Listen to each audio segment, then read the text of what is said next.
He was put there on purpose by a quiet billionaire family that treated him like a product and launched him like a weapon. Behind the scenes was a hedge fund billionaire using military-style data tricks to control how people think, feel, and vote. This wasn't just money and ads. It was code, data, and psychology used to crack democracy from the inside. The family's name? The Mercers. They didn't just help Trump. They created the world that made him possible. But why Trump? What was their real goal? And how did they pull this off without anyone noticing? You're about to meet the billionaires who rewrote the rules and forced the world to follow. If you think your vote is safe, think again. Because once you see what they built, you'll realize this wasn't about just one election. It was about power that never leaves quietly. And it's still here. Robert Mercer didn't like talking. He was quiet, awkward, and often looked lost in thought. But inside his mind, he was building something powerful. A math genius with a PhD, he turned Wall Street into his own science lab. At a firm called Renaissance Technologies, Mercer used AI to predict the stock market. And it worked. He didn't want fame. He didn't even care much about politics at first. What he wanted was control. Mercer believed people were just data points. Their emotions, choices, and fears, all predictable. And if you could predict people, you could influence them. He started seeing politics as a system, one that could be hacked, just like the market. He had already defeated Wall Street with math. Now he wanted to shape democracy with code. But there was just one problem. He needed someone to be the face. So how do you turn a scientist into a kingmaker? So how do you turn a math genius into a kingmaker?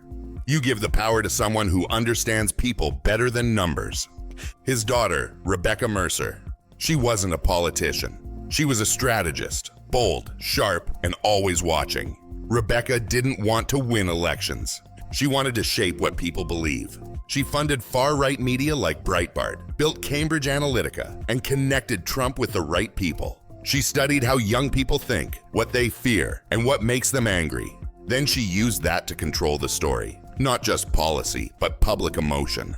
It wasn't just about spending money. It was about targeted chaos, planted in people's feeds. One woman working from the shadows. Could she really move an entire country? The scary part? Maybe she already did, using a company made for psychological warfare. So, what exactly was Cambridge Analytica? Cambridge Analytica wasn't just a company. It was a mind weapon. Rebecca Mercer helped fund it to do one thing: use Facebook data to control how people vote. Without asking, they took the profiles of 87 million people. Every like, every share, every comment, turned into a map of your brain. They knew your fears, your dreams, your beliefs. Then they used that to push the perfect message straight into your feed. But they didn't start in America. They first tested this power in developing countries, places where the rules were weaker. Once it worked, they brought it back home. By 2016, Trump's win wasn't a surprise to them. It was the result they expected, because they didn't just run ads, they reshaped minds. But why Trump? Of all people, what made him the perfect tool for this digital weapon? Donald Trump was loud, unpredictable, and full of chaos. And that's exactly why he was perfect. To most people, his tweets felt wild or random. But to Cambridge Analytica and the Mercers, they were signals. Every tweet was matched with real-time data spikes. When he spoke, people reacted, and the system measured everything. It wasn't guesswork. It was a simulation in motion. The public saw noise. But behind the screen, the data showed perfect results. Trump didn't win despite the chaos. He won because of it. His wild style wasn't a flaw. It was a feature. While the world argued, the numbers rose. He was volatile, but the machine behind him was precise. Trump was the perfect pawn, loud on the outside, guided by code on the inside. But he wasn't alone. Who else in power wanted this chaos to win? And why? The Mercers weren't the only billionaires with a plan. The Koch brothers had been working on something similar for decades. Their goal? Less government, less tax, and more control for the ultra-rich. They didn't use loud tweets. They built think tanks, funded judges, and created anti-tax movements across the country. Koch-funded groups helped push over 500 policy changes in 20 years. While the Kochs never endorsed Trump, his presidency delivered on almost everything they wanted. Lower taxes, weaker regulations, conservative judges. They didn't back the man. They used the machine that powered him, the same machine the Mercers helped build. Two families, one shared outcome, and a nation slowly reshaped to fit their vision. But the question is, how did this machine keep going, even after Trump was in office? The Mercer machine didn't stop after Trump won. It simply evolved. Cambridge Analytica shut down, but its tools lived on. They were copied, renamed, and sold to new players. Today, at least 5 US companies are using the same tech in 2024 elections. The goal is no longer just Trump. The goal is you. Your clicks, your fears, your vote. The machine doesn't need a loud leader anymore. It just needs your data. And now it's everywhere, feeding new campaigns, shaping opinions, and guiding choices. You might never vote again without their digital fingerprint in your mind. So now the real question is, was Trump just the test run or the start of something bigger? Not all billionaires want to be seen. The Rockefellers, Waltons, and Arnauds stayed quiet, but gained more than anyone. They own oil, retail, fashion, even weapons. Their companies stretch across the world. Together, they control more wealth than 150 countries combined. While Trump caused noise and division, they grew their monopolies behind the scenes.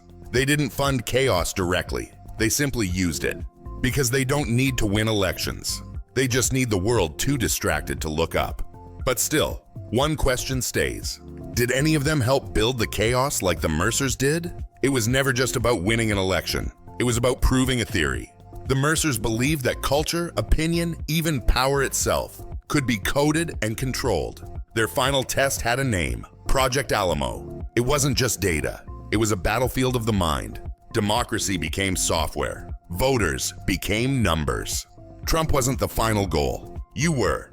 And while the world argued, the system quietly ran. By the time anyone understood what had happened, it was already done. Not a campaign, a code experiment. And we were all inside it. The Mercer family didn't just support Trump. They built him, using psychological warfare hidden inside a campaign. This wasn't politics. It was more like an app launch, backed by dark money and behavior science. They took your clicks, your fears, your likes, and used them to choose your president before you even knew it. Power today doesn't shout. It codes. Trump wasn't elected. He was uploaded. They didn't just game the system. They rewrote the rules of democracy. The real danger isn't that it happened once. It's that it worked. And it's still working. If one secretive family can do this, how many others already have? You weren't fooled. You were targeted. Carefully, repeatedly, not by chance, but by design. Because someone, somewhere, wanted your choice shaped before you ever made it. And now you know. The real power doesn't come from votes. It comes from those who know how to move the crowd without being seen. We're pulling back the curtain on the billionaires rewriting the world. And tell us in the comments, what's more dangerous, money, data, or silence?